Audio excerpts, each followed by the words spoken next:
Assalamualaikum warahmatullahi wabarakatuh. Kami dari kelompok 2 Biokimia akan presentasikan hasil diskusi kami mengenai vitamin. Nah, sebelum kami presentasikan hasil diskusi kami, saya akan perkenalkan terlebih dahulu nama-nama kelompok saya. Saya Fetty Hengki Karmelia dengan NIM 19031016 sekaligus moderator. Lalu ada rekan saya Fadia Hanin dengan NIM 19031012. Lalu ada rekan saya Leli Ampela Mayanda dengan NIM 19031024. Nah, pada materi vitamin ini kami akan menjelaskan 5 materi. Yang pertama yaitu ada konsep vitamin, yang kedua ada struktur dan penggolongan vitamin, yang ketiga ada fungsi vitamin dalam metabolisme, yang keempat ada sumber vitamin dan persentase kebutuhan vitamin, yang kelima gejala dan penyakit akibat kelebihan dan kekurangan vitamin.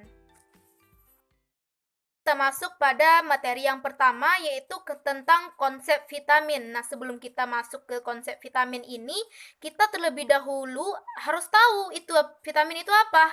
Nah, vitamin itu adalah senyawa organik yang terdapat dalam makanan dengan jumlah yang sedikit dan membutuhkan jumlah yang besar untuk fungsi metabolisme normal. Nah, vitamin ini merupakan makanan tambahan atau nutrien organik yang dibutuhkan dalam jumlah kecil yang sifatnya tidak dapat disintesis oleh tubuh. Klasifikasi vitamin itu terdiri atas dua, yaitu yang pertama larut dalam lemak, yaitu berupa vitamin A, D, E, dan K, serta vitamin yang larut dalam air, yaitu berupa vitamin B kompleks dan vitamin C. Kita masuk pada materi selanjutnya yaitu struktur dan penggolongan vitamin. Yang pertama itu ada vitamin yang larut lemak. Vitamin larut lemak ini bersifat hidrofobik, apolar. Strukturnya itu merupakan derivat isopren serta terikat protein dalam bentuk lipoprotein. Nah, peranan vitamin yang larut lemak ini antara lain yang pertama yaitu ada vitamin A yang berperan sebagai fungsi penglihatan, contohnya itu pada wortel.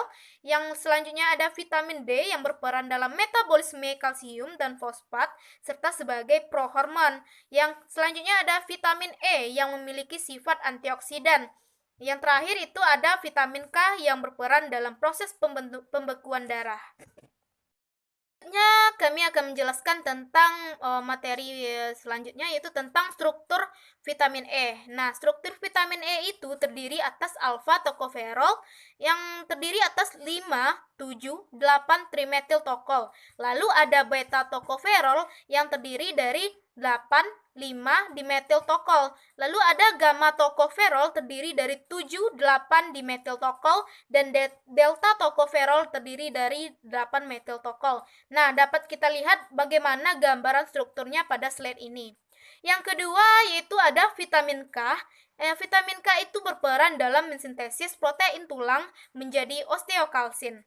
Sumber vitamin K ini dapat kita temukan dalam sayuran berdaun hijau tua seperti bayam, kacang polong, padi-padian, tomat, keju, kuning telur, dan hati. Nah, struktur dari vitamin K ini dapat kita lihat juga pada slide ini. Selanjutnya, saya akan menjelaskan struktur vitamin A. Nah, vitamin A itu mempunyai struktur polisoprenoid dengan cincin sikloheksenil. Nah, vitamin A ini berasal dari provitamin A berupa beta-karotin dan karotinoid. Selanjutnya menjadi aktif dalam bentuk derivat ester retinol, yaitu retinol dan asam retinoat yang dapat disintesis dalam hati. Nah, ini adalah gambaran dari struktur kimia dari vitamin A. Lalu ada vitamin D. Vitamin D ini merupakan sterol di alam serta merupakan prohormon steroid hormon yang dibentuk adalah kasitriol. Nah, ini adalah gambaran dari struktur vitamin D.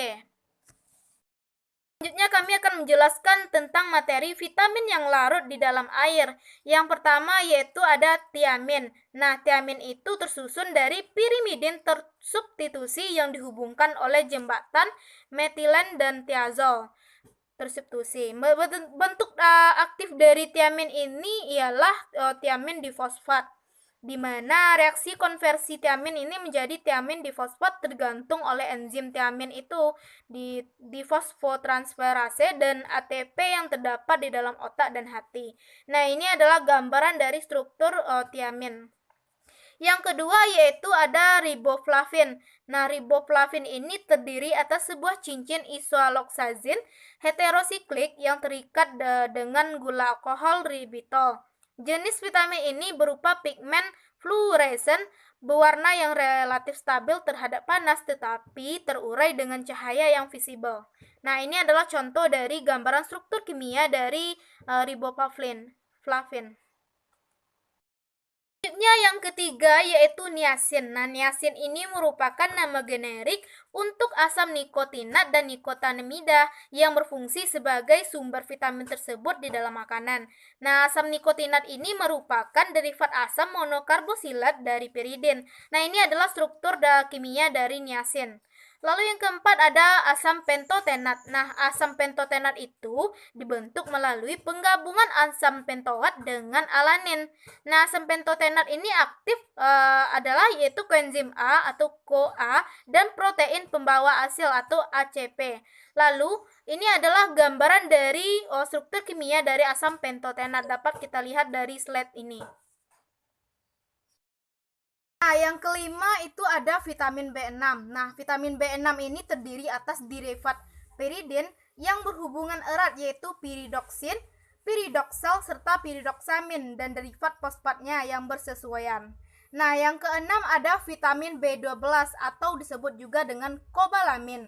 Nah, mempunyai struktur cincin yang kompleks atau cincin koren dan serupa dengan cincin fosforin yang pada cincin ini ditambahkan ion kobalt di bagian tengahnya. Nah, ini adalah paparan bagaimana struktur kimia vitamin B6 dan B12. Ketujuh yaitu asam folat. Asam folat terdiri dari basa piperidin yang terikat dengan satu molekul masing-masing asam piaminobenzoat acid dan asam glutamat. Yang kedelapan yaitu vitamin C. Vitamin C adalah asam askorbat yang fungsinya sebagai donor ekuivalen pereduksi dalam sejumlah reaksi penting tertentu. Yang kesembilan yaitu biotin. Biotin merupakan derivat imidazol yang tersebar luas dalam berbagai makanan alami atau merupakan koenzim pada berbagai enzim karboksilase. Perbedaan vitamin larut air dan vitamin larut lemak. Dilihat dari komposisi kimianya, vitamin larut air mengandung karbon, hidrogen, oksigen, dan nitrogen. Sedangkan vitamin larut lemak hanya mengandung karbon, hidrogen, dan oksigen.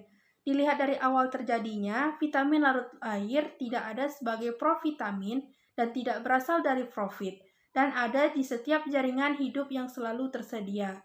Sedangkan vitamin larut lemak pada jaringan tanaman berada dalam bentuk pirofit. Dilihat dari fungsi fisiologis, vitamin larut air umumnya mentransfer energi, sedangkan vitamin larut lemak tidak mentransfer energi.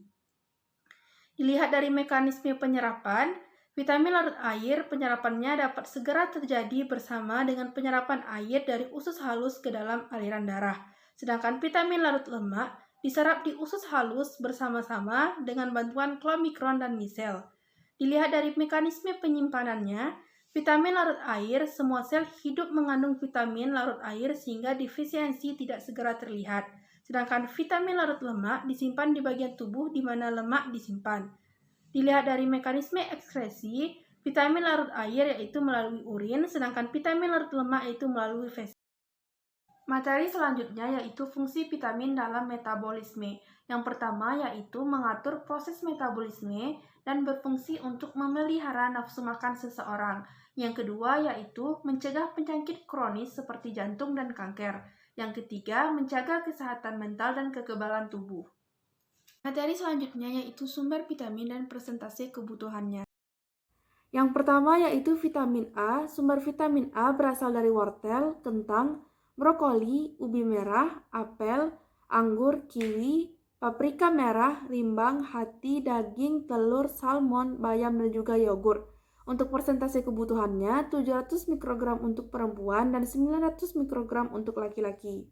Vitamin D, sumber vitamin D berasal dari salmon, sarden, ikan tuna, kuning telur, susu sapi, susu kedelai, cahaya matahari, susu, dan jus.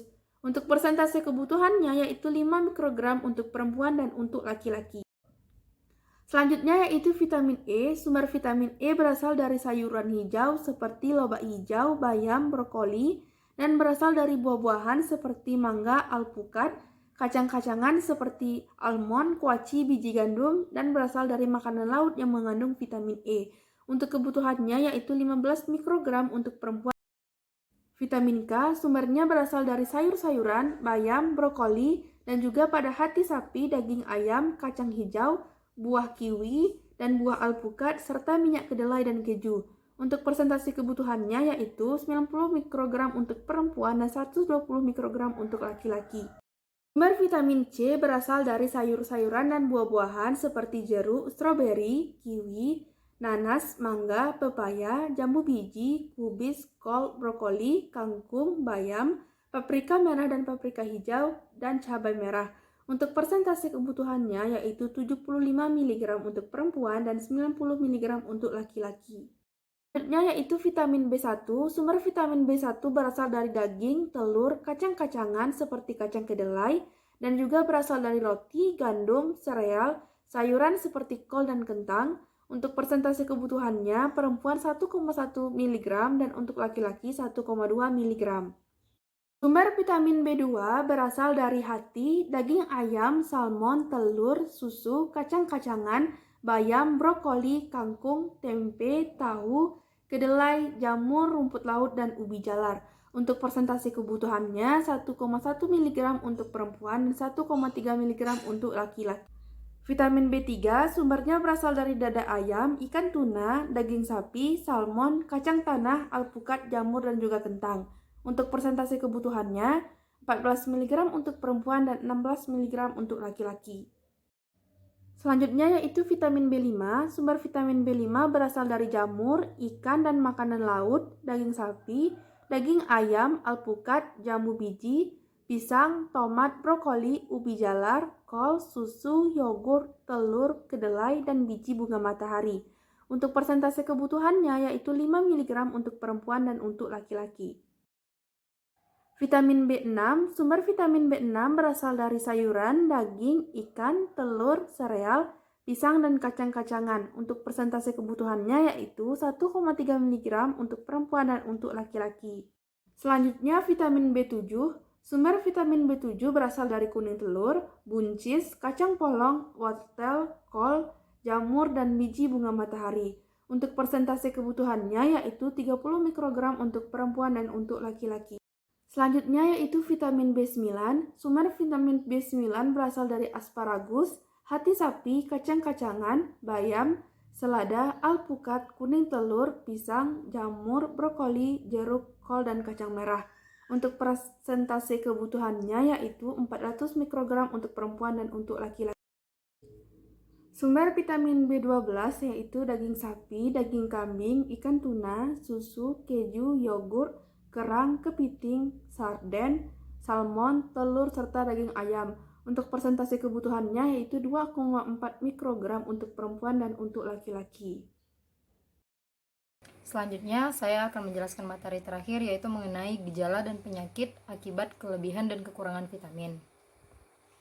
Yang pertama akan membahas mengenai gejala dan penyakit apabila mengalami kekurangan vitamin. Apabila mengalami kekurangan vitamin A, maka dapat menyebabkan usus tidak dapat menyerap nutrisi, mengalami kebutaan, kulit kering, sering terjadi infeksi. Pada kulit dapat menyebabkan penyakit eksim. Kemudian dapat menyebabkan risiko kanker meningkat serta menghambat pertumbuhan anak. Apabila mengalami kekurangan vitamin D, maka dapat menyebabkan tulang tipis dan rapuh serta menyebabkan kelainan tulang, mengalami rakitis, otot kaku, kejang, kesulitan bernafas, gangguan pertumbuhan tulang dan gigi, hingga dapat menyebabkan demensia serta skizofrenia atau halusinasi. Selanjutnya, kekurangan vitamin K. Apabila mengalami kekurangan vitamin K, maka dapat meningkatkan resiko terkena osteoporosis, penyakit jantung, dan luka yang lambat keringnya, meningkatkan resiko kanker, kekurangan kalsium, cacat saat kelahiran, dan penuaan. Kemudian kekurangan vitamin E dapat mengalami gejala ataksia, pelemahan otot, kebutaan, aritmia jantung atau gangguan detak jantung, dan demensia. Jika pada ibu hamil dapat menyebabkan bayi lahir dengan badan yang rendah. Selanjutnya, apabila mengalami kekurangan vitamin B dapat mempengaruhi sistem saraf, menyebabkan penyakit beri-beri, mengalami gejala Wernicke-Korsakoff seperti halusinasi, amnesia, mata sulit dibuka, hilang ingatan, dan kerusakan penglihatan. Kemudian apabila kekurangan vitamin B2 maka dapat menyebabkan anemia, gangguan dalam produksi sel darah merah, pada ibu hamil dapat menghambat pertumbuhan bayi, dapat menimbulkan mata merah, kulit kering, serta bibir pecah. Selanjutnya, mengalami kekurangan vitamin B5 dapat menyebabkan sakit kepala, tubuh lelah, mudah emosi, perih di tangan dan kaki, mual, rambut rontok, denyut jantung meningkat, dan gangguan pencernaan. Kemudian, kekurangan vitamin B6 dapat menyebabkan gangguan otak, depresi, kejang, kebingungan, mual, otot berkedut, luka bibir, kesemutan, dan nyeri tangan serta kaki. Kemudian kekurangan vitamin B7 dapat menyebabkan rambut rontok, kulit kering, ruam pada kulit di sekitar mata, mulut, dan mata kering. Selanjutnya, kekurangan vitamin B3 dapat menyebabkan kelelahan, gangguan pencernaan, sariawan, muntah, dan depresi. Dapat menimbulkan penyakit pellagra dengan adanya ruam pada kulit yang terkena cahaya, mengalami diare, mulut bengkak, dan sulit konsentrasi. Kemudian kekurangan vitamin B9 dapat menyebabkan penurunan jumlah sel darah merah atau anemia megaloblastik, tubuh lelah, sesak napas, rambut berubah, sariawan, pertumbuhan yang buruk, dan lidah membengkak. Selanjutnya, kekurangan vitamin B12 dapat menyebabkan penyakit kuning, anemia, kehilangan nafsu makan, gangguan penglihatan, susah buang air besar, detak jantung tidak teratur, sesak napas, komplikasi seperti kemandulan, pikun, cacat saraf, gangguan penglihatan, dan ataksia. Kemudian, kekurangan vitamin C dapat menyebabkan sariawan, kudis, memar, pendarahan dan nyeri sendi serta otot, lelah dan beresiko depresi, pendarahan gigi, anemia, dan kulit memar. Selanjutnya kita akan membahas mengenai gejala dan penyakit akibat kelebihan vitamin. Pertama, kelebihan vitamin A. Dapat terjadi pengapuran tulang, kerusakan hati, sakit kepala, diare, mual, iritasi kulit, nyeri sendi dan tulang seperti patah tulang dan keropos. Kemudian kelebihan vitamin D dapat menyebabkan batu ginjal, hiperkalsemia, mual, muntah dan nafsu makan hilang, kemudian gagal ginjal, diare, sembelit, serta keropos tulang. Selanjutnya, kelebihan vitamin E dapat menyebabkan stroke, menyebabkan pendarahan, termasuk pendarahan otak, badan lemah, letih, sakit kepala, mual dan diare, meningkatkan resiko osteoporosis, pembengkakan dan mengganggu sistem imun tubuh, dan juga meningkatkan resiko kanker prostat. Kemudian, kelebihan vitamin K dapat menyebabkan pembesaran pada hati, pucat, meningkatkan keringat, kesulitan bernafas, otot kaku, pembengkakan pada kelopak mata, dan bagian tubuh lainnya, serta penurunan gerakan dan kemerahan pada kulit. Selanjutnya, kelebihan vitamin B1 dapat menyebabkan mual, gangguan pada hati, kulit kemerahan, dan perih, serta menyebabkan alergi, bibir biru, dan juga menyebabkan sesak nafas. Kemudian kelebihan vitamin B2 dapat menyebabkan urin berwarna kuning-orange, menyebabkan diare, meningkatkan frekuensi urin, dan memicu reaksi alergi seperti gatal, bengkak pada wajah dan lidah.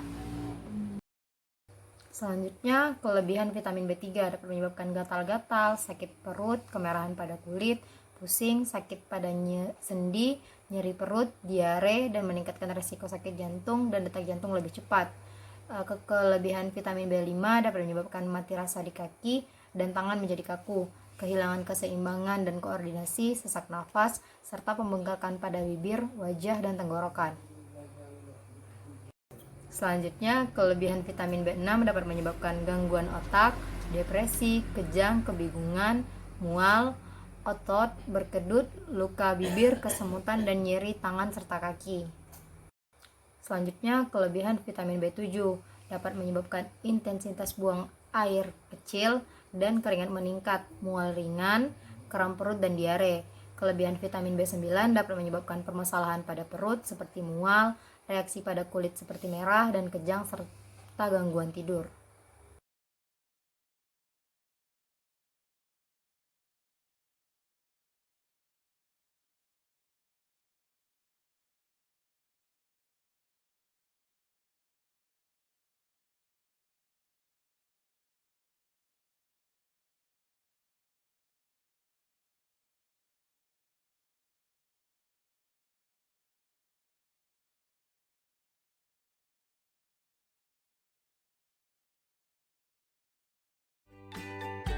Pemirsa, terima kasih. Dengan berakhirnya penyampaian hasil diskusi kami pada hari ini, maka berakhir pula lah pertemuan kita pada video ini. Semoga ilmunya bermanfaat. Kami dari kelompok 2 Biokimia undur diri. Terima kasih telah menyaksikan. Assalamualaikum warahmatullahi wabarakatuh.